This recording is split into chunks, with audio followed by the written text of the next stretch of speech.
ચોકલેટની બકરી બનાવો અને જે તે દિવસે એ બકરી ચોકલેટની છે કાપીને ખાઈ જાઓ, કાંઈ વાંધો નહીં. પણ જે જીવે છે એને કાપી ખાવું એવું તો ક્યાંય દુનિયામાં હોતું હશે? બોલી નથી શકતું પ્રાણી એટલે તમે એને કાપી ખાવ છો ને, એ કેટલી ક્રૂરતાની ચરમસીમા નથી? અને કોઈના વધ કરવાથી કોઈ ઈશ્વર કે અલ્લાહ રાજી થાય એવું આપણે તો માનતા નથી. એવું તો કોઈ દી બને ક્યારે? અગર કુછ મર્તબા ચાહે તો જા કુર્બત પે પીરો કી, ગજા કો મિટા કે રખ દેતી હૈ દુઆએ રોશન જમીરો કી. ને હું ભૂત પ્રેત માનીએ, પણ ભૂત પ્રેત ઉપર હોરર ફિલ્મ બની શકે એ બોલીવુડે શીખવાડ્યું બધાને. બોલીવુડ તો વિદેશમાં છે અને અમેરિકાના વ્હાઇટ હાઉસમાં અબ્રાહમ લિંકનનો પણ હજી પડછાયો હોવાનું આજની તરીકે લોકો માને છે. લ્યો, ભૂત પ્રેતની ક્યાં કરો છે? તો ન્યાય આવું છે. ભૂવા ભરાડી કરતા હોય, માદળિયા બાદળિયા ફેરવતા હોય તો એને સરકારે પ્રોટેક્શન આપવું એવું જ ક્યાંય છે નહીં. આ તો ઠીક છે, સિંહ તો ખડ તો ખાતા નથી, તો શું કરવાનું સિંહે? એને કઈ ચંદુભાઈની ભેળવાળાને ખબર હોય તીખા મીઠા મિક્સ 100 ગ્રામ આપી દેવાનો હોય? એ ખાય કોઈ દી સિંહ? સિંહનો ખોરાક છે એ છે. આસુએ વહુને ત્રાસ આપવાનું બંધ ન કર્યું ને અહીંયા તમે એમ કહો કે ના મંથરા ખરાબ છે, પણ તમારામાં હું આમાં મંથરા તમે સ્વયં સાક્ષાત જુઓ. હું અહીંથી જાઉં છું ચોટીલામાં તો એ તો મારી શ્રદ્ધા જ છે ને. ત્યાં જાઉં તો કંઈ મેં કીધું ચોટીલાવાળા માતાજી તો મને નથી કહો ને આવો જગદીશભાઈ ચા પાણી પીવો, હું ડખો તો મને કહો તમે તારે કાંઈ કામ કરજો તો કહેજો. એવું તો કાંઈ છે નહીં. માતાજી માતાજીની જગ્યાએ તો છે જ. સરકારે આ બિલ રજૂ કર્યું, સારું જ કર્યું. કોઈ ન છેતરાવા જોઈએ, બહુ સારું. કારણ કે ગામડા ગામમાં બન્યા, શહેરમાં એ તમારી જાણ કરતા શહેરમાં આમ જો કે વધુ છે. મારે કંઈ ભૂત પ્રેત મને વળગાડ નથી. એક શરદી મને વળગી છે, સાયન્ટિફિકલી વળગી છે. એ શરદીને તમે કાઢી દો. હરામ બરોબર કોઈ કાઢી શકતા હોય તો ભલામણ તમે સર્ટિફાઈ થયેલા ભૂવા છો આમ જુઓ તો. આ લોકોને તમે એમ કહો અનસર્ટિફાઈડ ભૂવા. આપણે ત્યાં હંમેશા કહેવાયું છે કે શ્રદ્ધાનો હો વિષય તો પુરાવાની શું જરૂર છે, પરંતુ માણસ ક્યારેક શ્રદ્ધા અને અંધશ્રદ્ધા વચ્ચેની પાતળી એવી ભેદરેખા ભૂલી જતો હોય છે અને શ્રદ્ધામાંથી અંધશ્રદ્ધા તરફ ગરકાવ થઈ જતો હોય છે ને ત્યારે જીવન જે છે તે પાયમાલ થઈ જતું જોવા મળતું હોય છે. ત્યારે ખાસ કરીને ગુજરાત સરકાર દ્વારા એક નવો કાયદો લાવવામાં આવ્યો છે અને આ બિલ જે છે તે પસાર થઈ ગયું છે ગુજરાતની વિધાનસભામાં અને હર્ષ સંઘવી દ્વારા તે બિલ રજૂ કરવામાં આવ્યું અને તેમાં કહેવામાં આવ્યું છે કે કાળા જાદુ અને ટોના અને જાદુ કરનાર અને લોકોને ભરમાવનાર જે કાળા જાદુ છે તેને લઈને હવે સરકાર પણ એક્શનમાં આવી છે. કાયદો હવે લાગવામાં આવ્યો છે અને તે તમામ જે પ્રકારના લોકોને ઠગવામાં આવે છે તેના પર કેદની સજા અને જે દંડની સજા તેની જોગવાઈ કરવામાં આવી છે. ત્યારે ચર્ચાને લઈને વાત કરવા માટે આપણી સાથે વરિષ્ઠ પત્રકાર જગદીશ મહેતા સર જોડાઈ ચૂક્યા છે. તો આવો તેમની સાથે જ સીધી વાત કરીએ વાત ગુજરાતી પર. સર, સૌપ્રથમ તો વાત ગુજરાતીમાં આપનું ખૂબ ખૂબ સ્વાગત છે. સર, શું કહેશો કે ગુજરાત સરકાર દ્વારા જે બિલ રજૂ કરવામાં આવ્યું છે અને આપણે એવા અનેક દાખલાઓ જોયા છે કે અંધશ્રદ્ધાના કારણે અનેક લોકોના જીવ ગયા હોય, પરંતુ હવે સરકાર દ્વારા પણ તે બિલ રજૂ કરવામાં આવ્યું છે અને તેમાં 7 વર્ષ સુધીની જેલની સજાની વાત કરવામાં આવી છે, 50,000 સુધીના દંડની વાત કરવામાં આવી છે. કઈ રીતે જોઈ રહ્યા છો સર? જુઓ, કાર્યક્રમ કોઈ પણ શરૂ થાય ને એનો ઉદ્દેશ હંમેશા સારો હોય, પણ અમલવારીને દ્રષ્ટિએ જે નથી થતું ને એટલે જ આપણે આ બધી પીંજણ કરવી પડતી હોય છે. આપણું બંધારણ ડૉક્ટર બાબા સાહેબે ઘડ્યું, એમાં ક્યાંય એવું નથી લખ્યું કે કાળા ધોળા કરનારા લોકોને ક્યારેય કોઈ કાયદાએ કનડવો નહીં. આવું તો છે નહીં. કોઈએ એમ નથી લખ્યું કે ભાઈ કાળા ધોળા જાદુ ટોના કરીને જે કોઈ લોકોને ખખેરે એને કોઈએ આજ સુધી કાંઈ કરવું નહીં, એને કોઈ સરકારે પ્રોટેક્શન આપવું. ભૂવા ભરાડી કરતા હોય, માદળિયા બાદળિયા ફેરવતા હોય તો એને સરકારે પ્રોટેક્શન આપવું એવું જ ક્યાંય છે નહીં. તો આ કાયદાની ક્યાં? કાયદામાં તો એવું તો છે તો નહીં કે આવું કંઈ કરવું ન જોઈએ. સવાલ શું છે ભગવાન, આ બધી જ બાબતો કેવી છે? જેમ કે આપણે ત્યાં TRP કાંડ રાજકોટમાં થયો એટલે અત્યારે બધા જ લોકમેળામાં તમને બધાને અત્યારે હુજી આવ્યું કે ભાઈ કોન્ક્રીટનું કન્સ્ટ્રક્શન હોવું જોશે અને SOP તૈયાર છે એ પ્રમાણે એટલે તમારે પાલન કરવું પડશે અને નહીતર આમની અને ફાયર NOC લેવું પડશે વગેરે વગેરે. શું કામ? આ ઘટના બની એટલે. રાઈટ? એમ આ કેસમાં પણ જાદુ ટોના જેને કહેવામાં આવે છે, બહુ પાતળી ભેદ રેખા છે શ્રદ્ધા અને અંધશ્રદ્ધા વચ્ચે. તો તમે કયા એંગલથી એને માપી શકો કે આ શ્રદ્ધાનો વિષય છે કે અંધશ્રદ્ધાનો? કારણ કે આમ તમે જુઓ તો આખો સંસાર એ શ્રદ્ધાથી ચાલે છે, કાયદાથી નહીં, શકંજાથી નહીં. માને દીકરા ઉપર શ્રદ્ધા છે, બાપને દીકરી ઉપર શ્રદ્ધા છે, પતિને પત્ની ઉપર શ્રદ્ધા છે, પત્નીને પતિ ઉપર શ્રદ્ધા છે, પરિવારને પડોશ ઉપર શ્રદ્ધા છે, પડોશને ગામ ઉપર શ્રદ્ધા છે, ગામને સરકાર ઉપર શ્રદ્ધા છે, સરકારને ઈશ્વર ઉપર શ્રદ્ધા છે. ક્યાં શું પ્રોબ્લેમ છે? શ્રદ્ધા તો છે જ. અને શ્રદ્ધા ન હોય તો મહેનત ક્યાંથી પડે ભલા માણસ? આ આખો જે વેલો છે એ તો શ્રદ્ધાના નામે જ તો ચાલે છે. જો કાયદાથી ચાલતું હોત તો બ્રિટન જેવી આપણી હાલત સરસ ન હોય. એવું નથી સાહેબ. આપણી સંસ્કૃતિ શ્રદ્ધા આધારિત સંસ્કૃતિ છે. એમાં કહેવાનો આશય એટલો છે કે સંસ્કૃતિમાં જે વિકૃતિ છે એના પૂરતી વાત હોવી જોઈએ. અને અત્યાર સુધી શું થાય છે, જે લોકો આવું કંઈ કરતા હોય છે, જો કરનારા અને કરાવનારા એ બેય કોઈ ચીલા ચાલુ આઈટમ બધી જગ્યાએ નથી હોતા. જો કેટલાક જ્યોતિષી હોય છે એને કાંઈ ખબર નથી પડતી ને ખાલી તીલા ટપકા કરીને જ્યોતિષી થઈ જાય, ઇટ્સ ઓકે. પણ એનો અર્થ નથી કે જ્યોતિષ શાસ્ત્ર ખરાબ છે. એ તો છે જ. મને અભિનય કરતા ન આવડે એટલે અમિતાભની કારીગરી કઈ નિષ્ફળ ન જાય. એ તો છે જ અભિનેતા. ખાના તને નથી આવડ્યું. સવાલ એ છે કે બધું ખોટું નથી, બધું સાચું નથી. એ વાત છે કે જે લોકો આવી રીતે કે ભૂવા ભરાડી કે દાખલા વગેરેથી કે ઇધર ઉધર કરીને કાયદેસર ભોળા લોકોને જે છેતરે છે, છેતરતા હોય, રાધર એને બિઝનેસ ટાઈપથી કરતા હોય, 100% ઈ ખોટું છે. બનાવો બધી જ જગ્યાએ અહીંયા બને છે, એવું જગતભરમાં બને છે. આપની જાણ ખાતર તમે ને હું ભૂત પ્રેત માનીએ, પણ ભૂત પ્રેત ઉપર હોરર ફિલ્મ બની શકે એ બોલિવૂડે શીખવાડ્યું બધાને. બોલિવૂડ તો વિદેશમાં છે. અને અમેરિકાના વ્હાઇટ હાઉસમાં અબ્રાહમ લિંકનનો પણ હજી પડછાયો હોવાનું આજની તારીખે લોકો માને છે. લ્યો, ભૂત પ્રેતની ક્યાં કરો છે? તો ન્યાય આવું છે કે અબ્રાહમ લિંકન હજી જીવે છે ને એનો કંઈક સાક્ષાત્કાર થાય છે એટલે હજી અમુક ઓરડામાં જાતા લોકો થથરે ફફડે છે. અને જેટલી હોરર ફિલ્મો પછી હિન્દુસ્તાનમાં તો આવી, આ લોકો તો ફોરવર્ડ છે પશ્ચિમી દેશો, હોલીવુડ વાળા. તો એણે જ પેલા હોરર બનાવીને, હોરરમાં શું હોય છે, ભૂત પ્રેત સિવાય શું હોય છે? માની લો કે ભૂત પ્રેત ક્યાંય નહીં હોય તો હાલે છે શું કરવા, કઈ રીતે? અહીંયા રાજકોટમાં ભૂત બંગલો નથી કહેવાતો કે ભાઈ ભૂત બંગલો છે, ભૂત બંગલો છે. તમે જુઓ આટલી મોટી પોશ વિસ્તારમાં એ બંગલો આવ્યો છે. જે પોલિટિક્સ હોય તે એની આસપાસમાં બધા, નહીં તો ભૂતના પડોમાં કોઈ રહ્યા, શંકર સિવાય કોઈ રહ્યા નથી હજી સુધી તો દાખલો નથી. ભૂતના પડોમાં સ્મશાનમાં મહાદેવ રહે છે, એને તો ભૂતળાને કંઈ ડર ન લાગે. પણ આ છે તમારી સામે.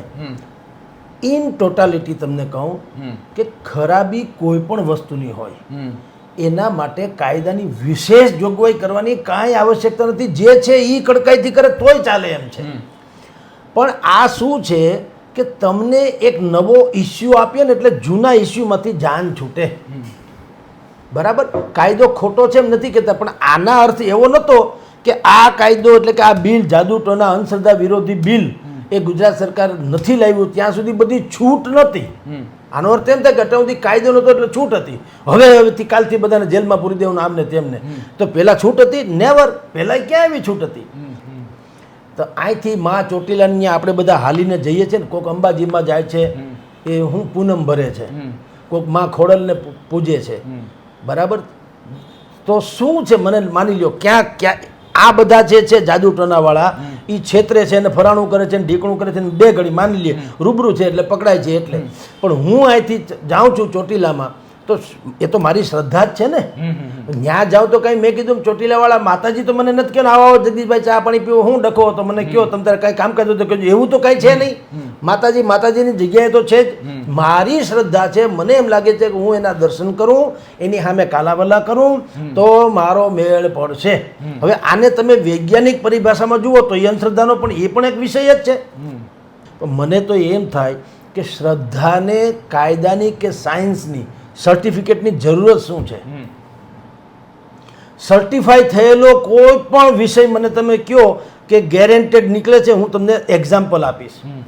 રાજકોટમાં વિદ્યાનગર મેઇન રોડ છે, એ આખો રોડ ડૉક્ટર જે છે MD કક્ષાનાથી એનાથી પણ ઉપર જે કંઈ આવતું હોય તો તે, અને મોટા ભાગના ડૉક્ટરોની હોસ્પિટલની જે જાહેરાત હોય છે, ફલાણી હોસ્પિટલ, ઢીકણી હોસ્પિટલ, એમાં જે ડૉક્ટર એમાં અડધી ABCD રોકાણી હોય ને એટલી ડિગ્રી હોય એની, અડધી ABCD રોકી હોય.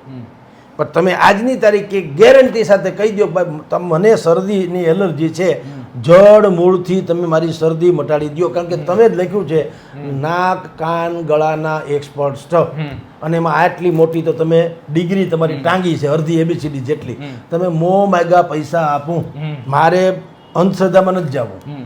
ભૂવા દાખલાને નથી તણાવવા, મારે દાણા નથી નાખવા, મારે ઊંધાહામાં ક્યાંય આલોટીને કોઈ મંદિરે જવું નથી, મારે શ્રીફળ વધેરવા નથી, મારે કંઈ ભૂત પ્રેત મને વળગાડ નથી. એક શરદી મને વળગી છે, સાયન્ટિફિકલી વળગી છે, એ શરદીને તમે કાઢી દો. હરામ બરોબર કોઈ કાઢી શકતા હોય તો ભલામણ તમે સર્ટિફાઈ થયેલા ભૂવા છો આમ જુઓ તો. આ લોકોને તમે એમ કહો અનસર્ટિફાઈડ ભૂવા, એ લોકોને ખંખેરે છે ને ફળ, તમે બાકાયદા બિલ આપીને ખંખેરો છો, તો જીએસટી સાથે ખંખેરો છો પાછા એમ. કાં તમે તો વૈજ્ઞાનિક જુઓ, ભણી ગણી ડૉક્ટર તો કઈ કોઈને આશીર્વાદથી ડૉક્ટર બન્યા નથી કે મને મહામાંડલેશ્વર ફલાણાભાઈ કીધું કે કાલથી તું ડૉક્ટર, એવું તો છે નહીં. તમે ભણ્યા છો, ગણ્યા છો, લેબોરેટરીમાં બધું કામ કર્યું છે, ક્યાંય બધી જ વ્યવસ્થા કરી અને તમે ત્યાં બોર્ડ ચિત્ર્યું છે, એમાં અડધી ABCD રોકી છે. હવે મને શરદી મટાડી દે ભાઈ, આલે તારા ધાર એટલા પૈસા તને આપું. તો સરકારે એની વિરુદ્ધ કેમ કંઈ કાયદા નથી કરતા? જે તમને ને મને વિજ્ઞાનના નામે છેતરે છે એના જાથેદાર કોણ? આપણે ત્યાં દરોડા પડે છે, બધે આવા કહેવાતા અંધશ્રદ્ધા લોકોની ત્યાં દરોડા પડે છે ને આમને તેમ. તો મારો પ્રશ્ન સામે એ છે કે વિજ્ઞાનના નામે જે લોકોને છેતરે છે, ચમત્કાર કરે છે, ચમત્કાર વિજ્ઞાનના નામે ચમત્કાર થયો ને, બોર્ડમાં તો લખ્યું છે આંખ કાન ગળાના સ્પેશિયાલિસ્ટ, હૃદય રોગના સ્પેશિયાલિસ્ટ, બધું તમે પોતે પાછા જાહેર કરો છો કે ક્યાંય જગતમાં મેળ ન પડે તમારી પાસે આવો, અમે આટલી ડિગ્રીધારી માણસ છીએ. અને જેને તમે એલર્જી કયો લઈ જાઓ એટલે કે ભાઈ આમાં શું છે કે આનો કોઈ ઈલાજ નથી, તમારે ફરી પાછા બતાવવા ફરી પાછા બતાવવા. ભાઈ તમે તો સર્ટિફાઈડ છો, વૈજ્ઞાનિક પદ્ધતિથી તમે આવેલા છો. એટલે કહું છું કે જ્યાં લૌકિક બધી જ આપણી મર્યાદાઓ પૂરી થાય ત્યાંથી અલૌકિક વિશ્વ શરૂ થતું હોય છે. એટલે શ્રદ્ધા અને અંધશ્રદ્ધા એ પાતળી વેફર જેવી એની બંને વચ્ચેની ભેદરેખા છે.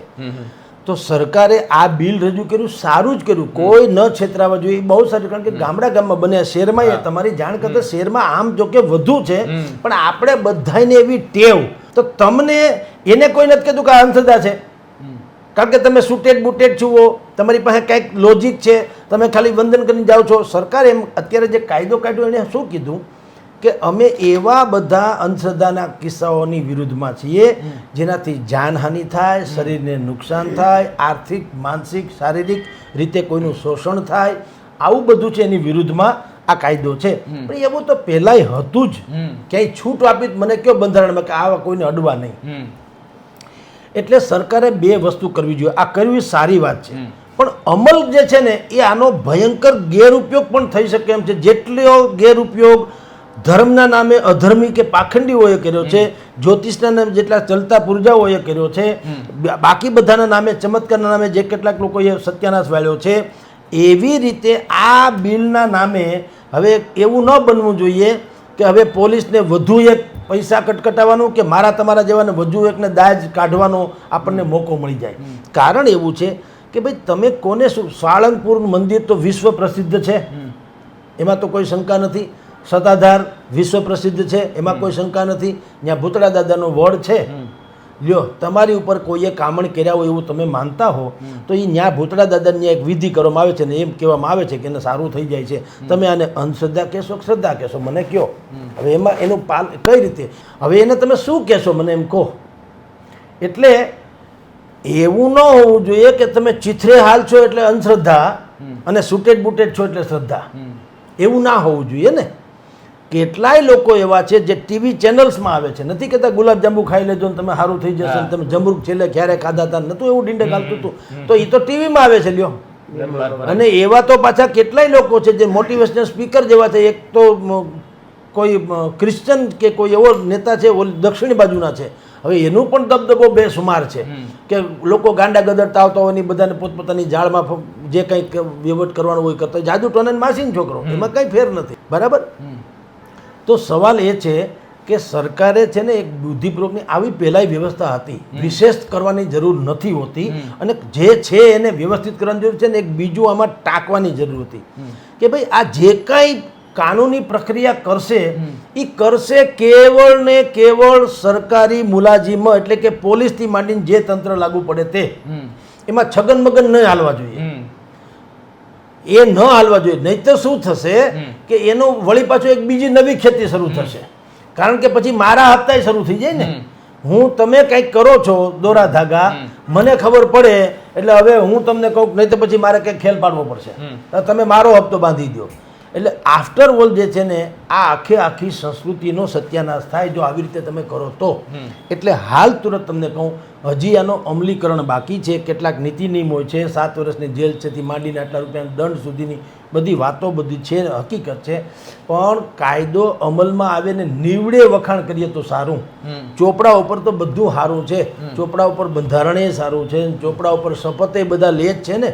હું ગીતાજી હાથમાં રાખીને શપથ નથી લેતા મંત્રીઓ. તમે અમને તિલક હોળી કરો છો કે ભાઈ કલર બગાડોમાં રંગથી તમારે એલર્જી થશે, તમે પાણી બહુ બગાડશો તો ખોટો બગાડ થશે, કેવળ તિલક કરો એ તો તમારા માટે, અને કેસુડાના રંગથી ઉડી જાય બહુ સારું થઈ ગયું એવું આપણને સુફિયાની સલાહ આપે છે કે ઓર્ગેનિક કલરથી તમે રમો તો તમે એક કામ કરો, ઓર્ગેનિક આ રીતે બકરી ઈદ બનાવો ને, એક ચોકલેટની બકરી બનાવો, ચોકલેટની બાકાયદા, અને એને કાપી નાખો. બાળકને તો રમકડા પ્યારા હોય ને, તો બાળકને રમકડા પ્યારા એમ તમે એક પ્યારામાં પ્યારી એક ચોકલેટની બકરી બનાવો અને જે તે દિવસે એ બકરી ચોકલેટની છે કાપીને ખાઈ જાઓ, કાંઈ વાંધો નહીં. પણ જે જીવે છે એને કાપી ખાવું એવું તો ક્યાંય દુનિયામાં હોતું હશે? ભલે જે ચાલે છે ભૂતકાળમાં જે હોય તો ભૂતકાળમાં અનેક વસ્તુ છે, પરિવર્તન સંસાર કા નિયમ હે, એમ તો પાછા બધા સ્વીકારે છે. તો ભાઈ સ્વીકારો. હવે માની લો કે એ જમાનામાં કદાચ ક્યાંક હતું, બે ઘડી માની લઈએ, પણ પરિવર્તન સંસાર કા નિયમ, એ બોલી નથી શકતું પ્રાણી એટલે તમે એને કાપી ખાવ છો ને, એ કેટલી ક્રૂરતાની ચરમસીમા નથી. અને કોઈના વધ કરવાથી કોઈ ઈશ્વર કે અલ્લાહ રાજી થાય એવું આપણે તો માનતા જ નથી. એવું તો કોઈ દી બને ક્યારે? અગર કુછ મર્તબા ચાહે તો જા કુરબત પે પીરો કી, ગજા કો મિટા કે રખ દેતી હે દુઆએ રોશન જમીરો કી. તમારે જો કંઈક પામવું હોય તો ઈશ્વર એની દુઆ મેળવો. તો કયા ઈશ્વર એવા હોય? લોહી પીપાસી કોઈ ઈશ્વર હોઈ શકે? નેવર. એવું ના હોય તો એ કાંતિ, તો આપણે બંદૂક મારીને ઢીસુમ કરીને કોઈ મારી નાખો એ મર્ડર નથી. મર્ડર તો કોઈ પણ હિસાબે છે ને, આફ્ટર ઓલ તો મૃત્યુ છે ને. તો તમે એમ માનો છો કે તમે મચ્છરદાની લગાવો અથવા તો તમે આ જે મશીન મૂકો છો ઇલેક્ટ્રોનિક, તો મચ્છર હું ખુશી ડિસ્કો કરતો કે તું મરે કે હા ભાઈ આ તો સામાન્ય છે, આ ક્યાં મને બંદૂક મારી, આ તો મોજ આવી ગઈ મરવાની, એવું હોય? મોત કોઈને વાલું નથી હોતું ને, એ ગમે તે સ્વરૂપે તો વાલું નથી હોતું. મોત કોને વાલું હોય? તમે એક કીડીને અડજો, જો હવે કીડીનું આયુષ્ય કેટલું ને વાત કેટલી ને એનો ક્યાં પરિવાર છે ને એની ક્યાં સલ્તનત છે. તમે કીડી હાલી જતા અડજો તો ખરા, એ ભાગવા માંડશે, થોડીક તો બચવાની કોશિશ એ કરશે. તમે ને હું એની ભાષા નથી સમજતા એ જુદી ઘટના છે. જેમ કે આપણી ભાષા એ નથી સમજતા. બકરા ને સિંહને પણ આશ્ચર્ય થતું હશે કે ભાઈ હું કોઈ ગાયને મારીને ખાઈ જાઉં છું, આ બધા મને શેનું આ લોકો મને વિલન સમજે છે એ ખબર નથી પડતી. તમે કોઈ દી સિંહ તો બન્યા નથી, તમે કેવળ જીવદયા કર્યા. ભાઈ જીવદયા એટલે ભૂખે મરી જવું? સિંહનો ઈશ્વરે બધી પ્રકૃતિગત વ્યવસ્થા કરી છે. ઝાડના પાન સુકાઈ જાય ને ખાતર થાય ને એમાંથી જ પાછું નવી ઓલી કમળ, હા કુપળ એમાંથી ફૂટે, ઈનો એમાંથી જ થાય. તમે સમજી લો, માટીમાં ભળી જાય ને પાછું નવું સર્જન થાય. ઈશ્વરે આખી વ્યવસ્થા કરી છે. તમે એને અવગણોમાં તો ઘીઘી છે. પણ આપણે જીવદયા કરીને ભાઈ સિંહને માની લો આ તો ઠીક છે, સિંહ તો ખડ તો ખાતા નથી, તો શું કરવાનું સિંહે? એને કઈ ચંદુભાઈની ભેળવાળાને ખબર હોય તીખા મીઠા મિક્સ 100 ગ્રામ આપી દેવાના હોય? એ ખાય કોઈ દી સિંહ? સિંહનો ખોરાક છે એ છે, એ ગમે એટલો 3 દિવસ એને ખોરાક ન મળે તો કોઈ દી સાંભળ્યું ભાઈ પછી આવીને એને પાવભાજીથી હલાવી લીધું હો, એ ચોથે દિવસે પાડો મારે, પણ ખાય એ રીતે જ એમ. કારણ કે એનો સ્વભાવ છે, એની પ્રકૃતિ છે, એની વ્યવસ્થા છે, ઈશ્વરે કરેલી છે. તો આપણે બધા એક તરફી જે વિચારીએ છીએ એ ખોટું છે. તમે જુઓ જીવદયામાં આપણે ગાયને જ બચાવીએ, બળદને જીવ નથી, બકરીને જીવ નથી, ઊંટને જીવ નથી. જીવ તો બધાને, કૂતરાને જીવ કોને નથી સાહેબ? એમ તો જીવદયા તમે કહો છો, ગાય દયા નથી કહેતા. તમે કહો છો જીવદયા, તો બચાવો ને. બકરીને પણ શું કામ ન બચાવવી જોઈએ? મચ્છરથી માંડીને મેં તમને બધું દાખલા આપ્યા કે તમારે ત્યાં એ બધું કરવું છે, એમાં મચ્છર મરી જાય તો વાંધો નહીં એવું તમે માનો છો. એટલે સવાલ એ છે સાહેબ, આ બધું ગહન વિષયો છે, એ કાયદાથી પર છે. તો આનું તમે કહો કે શું સરકારે કાયદો ન કરવો? ના, એવું નથી. સરકારે એમ કરવું જોઈએ કે આના માટે થઈને જાગૃતિ સિવાય કોઈ વસ્તુ તો છે જ નહીં. જેમ કે હું ને તમે આપણે ભણેલા ગણેલા છે, કેમ પ્રમાણમાં થોડુંક સિસ્ટમેટિક લેવલે જીવીએ છીએ ને. આપણને ગંદકી હવે ગમતી નથી. એક જમાનામાં ગામડામાં રહેતા હતા આપણે, તો ખુલ્લી ગટરો હતી, આજુબાજુમાં ગાય બાંધેલી હોય, એને મચ્છર થતા હોય, જીવડા હોય, ગમે હોય, તો આપણે જીવતા હતા. કુકડા ખેતરમાં, તમે ઉકરડા ઉપર કુકડા ફરતા હોય, કુકડા ઘરમાં આવે, ઉંદરડા ને ફલાણું નતું બધું હતું. અત્યારે તમે જુઓ સાફ સુથરા ઘરમાં રહો છો ને, એ કેવળ ને કેવળ કેળવણીથી થયું છે. તો આવો કાયદો ખેર બરાબર છે જે કંઈ કરતા હોય તે, પણ સૌથી મોટી વાત છે કેળવણી અને એમાં ભેદભાવ. કે ભાઈ તમે જેને અહિંસા બધું એક લાકડે હંકાય નહીં, આ બધા જ તીર્થ સ્થાનકો છે, ધર્મ સ્થાનકો છે, એ પણ શ્રદ્ધાનો વિષય છે. ને તમે વિધર્મી હોય ને અંધશ્રદ્ધા માને ને આપણે શ્રદ્ધા માનીએ એટલે એ ડખો થાય, એમ ના હાલે. સંસ્કૃતિનો નાશ થઈ જાય એટલી મોટી આસ્તિક થવાની કોઈ જરૂર નથી.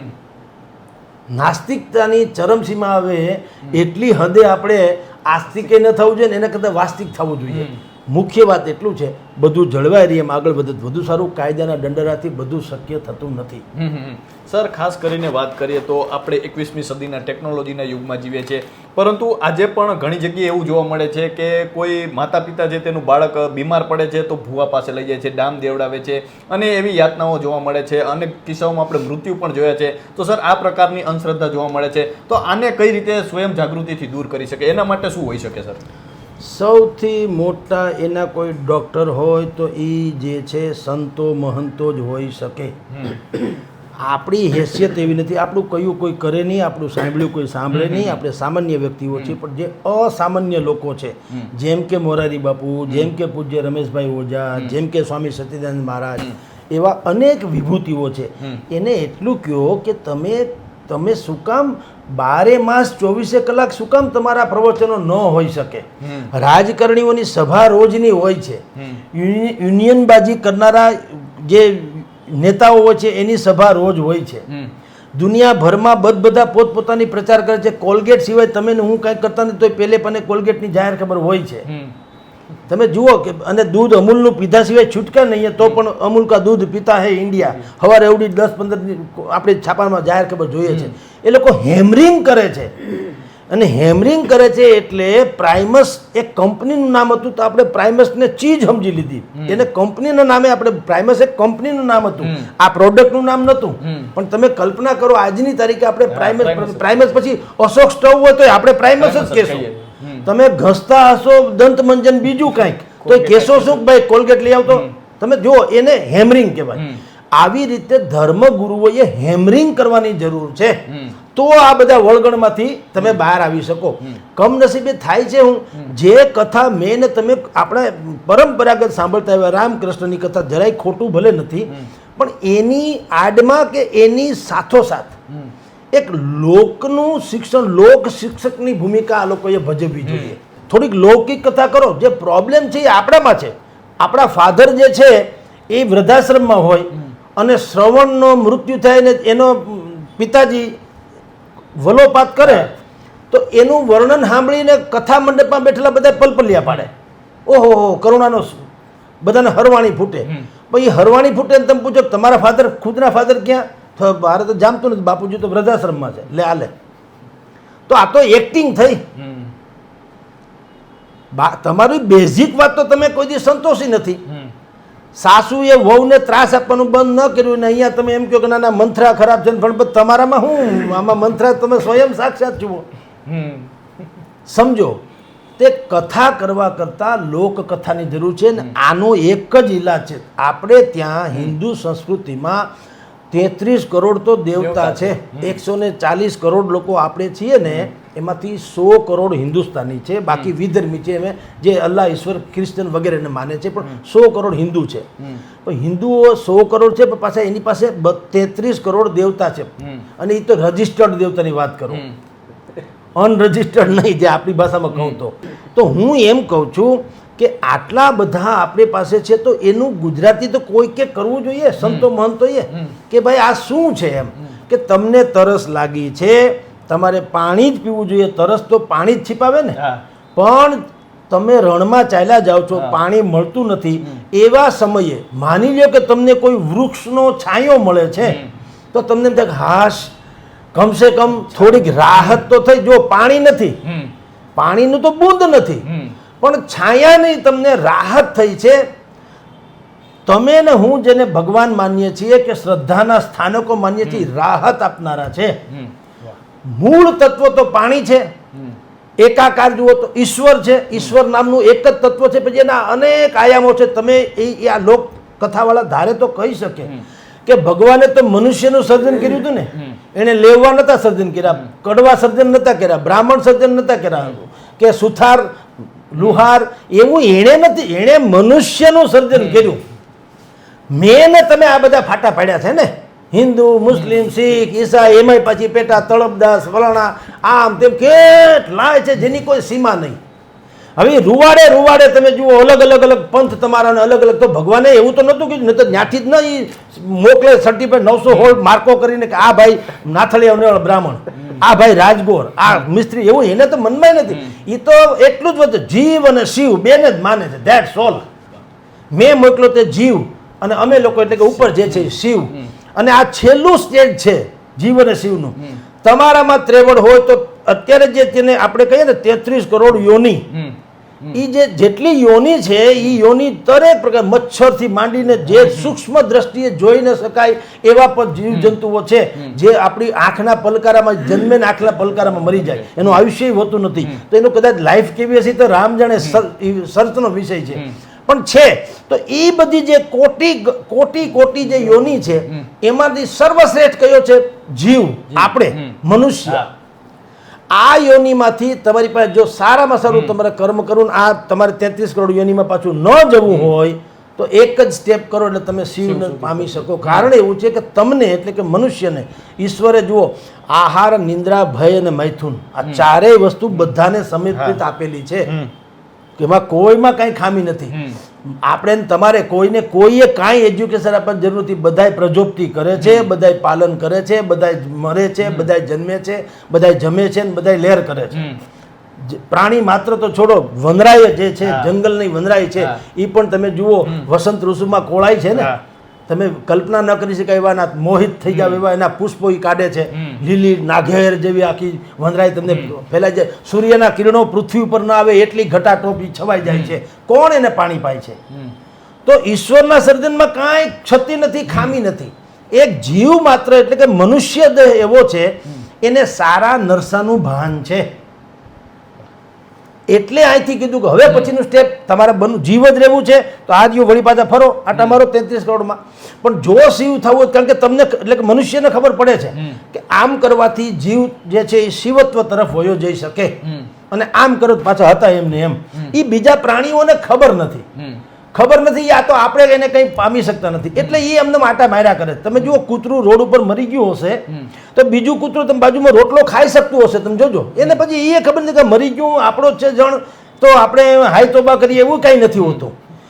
એક ભેંસનું ટોળું જતું હોય અને સિંહ એકમાંથી એકાદી ભેંસ કે પાડીને પકડી લે ધારો કે, તો બીજી બધી ભેંસો ઘડીક ઓ કરે પછી રીચે ચરવા મળશે, તમે જોજો. કારણ કે પીડાની જે વ્યથા જે છે એ એનામાં ઈશ્વરે આરોપિત નથી કરી, નહીં તો જગત આખું રાહતાળ જાય. પ્રેમને પાદર પાળિયા કંઈક પેઢાળા પોટી ગયા છે કહેવાય છે ને, નહીં તો હિમાલય હાડ ગાળવા જાય ફરણા કરીને આપણી જે દુહો છે બહુ સારા.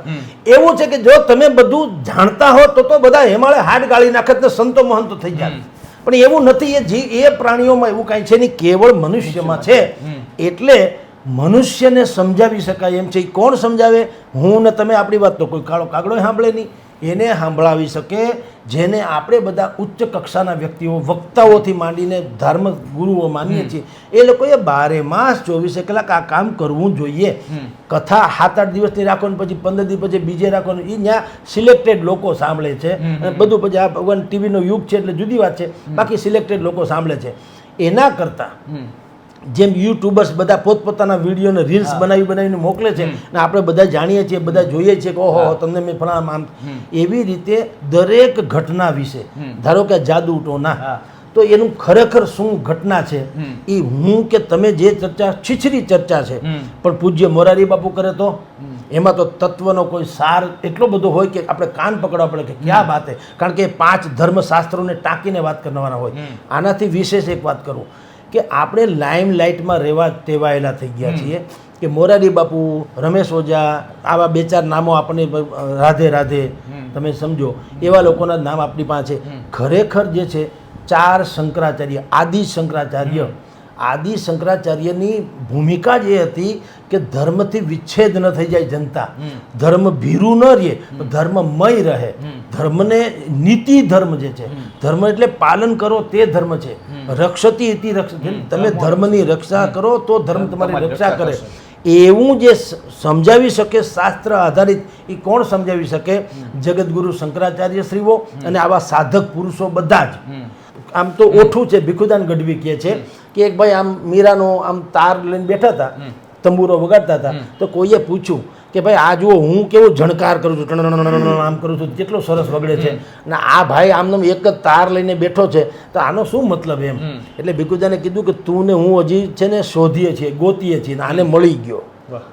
આ એક તાર જે આને તાર મળી ગયો, તાર લાગી ગયો. એમ આ અલ્લાહનું નામ ભલે તમે ગમે તે માનો કે ન માનો, વિધર્મીમાં એક તો ખાસિયત જોવા મળે કે એ ઓનલી વિમલ, જે કાંઈ છે તે અલ્લાહ છે, ખુદા છે, વાતી મોહમ્મદ પૈગંબર સાહેબ છે, તો છે તો છે. હું તો કહું દુશ્મન આ તો આપણા સમાજના છે, દેશના લોકો છે, હકીકતે શત્રુ હોય તો પણ હું તો તમને એમ કહું ત્રાસવાદી પાસેથી પણ ગુરુ દત્તાત્રેય શું હતા? દુનિયાભરમાંથી સારપ લીધી, એને કૂતરા પાસેથી વફાદારી લીધી, બીજું કાંઈ ન લીધું. 24 ગુરુ એણે જે બનાવ્યા એ દરેક પાસેથી કોઈને કોઈ વસ્તુ એણે એમાં સારપ હતી લઈ લીધી. તો ત્રાસવાદીમાં સારપ શું છે? એની પેશન, એનું જનૂન. ભલે એ આડા માર્ગે છે, પણ તમે કલ્પના કરો કે એ વ્યક્તિ આવા કળી કાળમાં પણ એમ માને છે 5 જણા આવે બોમ્બ બાંધીને ઇધર ઉધર છે, માની લ્યો જે રીતે આપણે છાપાઓમાં મીડિયામાં જોઈએ છીએ એ રીતે કાશ્મીર આખું લેવા હાટું. અરે બેવકૂફ લોકો છે ને, 5 જણાને આવે ને એ 5 બોમ્બ લઈને આવે કે AK-47, એટલે હું કાશ્મીર મળી જાય ને? જિંદગીમાં કોઈ સાંભળ્યું ક્યાંય મળે એમ? આપણે કહીએ છીએ કે પાવલી લઈને હું તો પાવાગઢ ગઈ હતી, પાવાગઢ વાળી મને દર્શન દે, નહીં તો મારી પાવલી પાછી દે. જો માતાજી પાસેથી પાવલી પાછી માગી લેનારી પ્રજા હોય, કાશ્મીર દઈ દે? જિંદગીમાં કોઈ સાંભળ્યું ક્યાંય? એવું જે કલાકારો કે છે સાચું જ કહે છે ને. અંતે શું થાય છે? એનું મોત તો નિશ્ચિત છે. એ આપણા ગમે એટલાને મારે, કાશ્મીરમાં 5-50 લોકોને મારી નાખતા હશે 2 ઘડી માની લઈએ, પણ એ તો નક્કી છે કે એનું મોત તો નિશ્ચિત જ છે. તો એ લોકો નીકળે એ કેવા કહેવાય કે એને એ ખબર છે કે અમે પાછા આવવાનું નથી, ગેરંટી છે. સામે વાળાનું તો જે થાય એ તો મોકો આવે તો મારે. લશ્કર આગળ પહેલા ભાળી જાય તો હમણાં તૂથી નાખે, તો પણ એને સરહદ પાર કરતા જરાય વાંધો નથી આવતો. એને કહેવાય પેશન. આ પ્રકારનું પેશન હોય તો એ કરાવવાની જરૂર છે ધર્મગુરુઓએ, જેથી કરીને આવા તથાકથિત કાયદા કાઢવા ન પડે. એમાં બિચોટિયા કે બિચોટિયા જે આવે છે એ બિચોલિયા આવીને એમાં કોઈ ખેલ ન પાડે, અને શ્રદ્ધાની વાત હોય એને અંધશ્રદ્ધામાં ન ખપાવડાવે. બધી જ વસ્તુ ચાલ્યા કરતી હોય એવું સમજણ જેને કહેવાની સમજણ છે ધર્મગુરુઓ જે આપે. અને હવે આવી લોકકથાથી માંડીને લોક વિચાર રજૂ કરે, એક દિવસ 4 વાર આખા એને કામ બીજું પૂજ્ય બાપુ જેવા માણસોને કરવાનું શું હોય? તો આવા જેટલા લોકો છે એટલા આવું કરે જ. ત્યાં કથામાં તો કરે જ છે, પણ આમ ડે ટુ ડે હું તમને કહું આપણી શિક્ષા પદ્ધતિમાં વ્યવસ્થા કરાવડાવો, ખબર પડે આને શ્રદ્ધા કહેવાય અને અંધશ્રદ્ધા કહેવાય. એટલે એ બાળક હવે ધીમે ધીમે મોટું થાય ત્યારે પહેલેથી જ PhD થઈને આવે. એ તમે આમાં કોઈ દી ફસાય પણ નહીં. આખો પાયો જે છે ને સાહેબ, જે બધા કહે છે ને શિક્ષણ શિક્ષણ શિક્ષણ, એ લોકો હજી થોડુંક જુદા એંગલથી વિચારે છે. ખરેખર કેળવણી કેળવણી કેળવણી એ શબ્દ છે. જો કેળવણી કરવામાં આવે તો આવું કાંઈ કરતાં કાંઈ ખોટી આ આખી પૃથ્વીને ઢાંકવા કરતાં કેળવણી તમને કહી દે તમે બૂટ પહેરી લ્યો, આખી પૃથ્વીને ઢાંકવાનું અઘરું થઈ પડશે. તમે બૂટ ચપ્પલ પહેરો, તમારા તળિયા નહીં ધગે. આ કરવાની જરૂર છે. સર, આપનો કિંમતી સમય આપો બદલ ખૂબ ખૂબ આભાર. તો આ હતા વરિષ્ઠ પત્રકાર જગદીશ મહેતા સર, અને સરે જે રીતે વાત કરી કે શ્રદ્ધા અને અંધશ્રદ્ધા વચ્ચેની જે પાતળી ભેદરેખા છે તેને દૂર કરવા માટે સજ્જન લોકોએ જે છે આગળ આવવું જોઈએ, અને કેળવણી જે છે તેનો પાયો છે, અને કેળવણી જો લાવી શકીશું તો જે ધરમૂળથી જે છે અંધશ્રદ્ધાને દૂર કરી શકીશું. તો અત્યારે બસ આટલું જ. ફરી મળતા રહીશું વાત ગુજરાતી પર.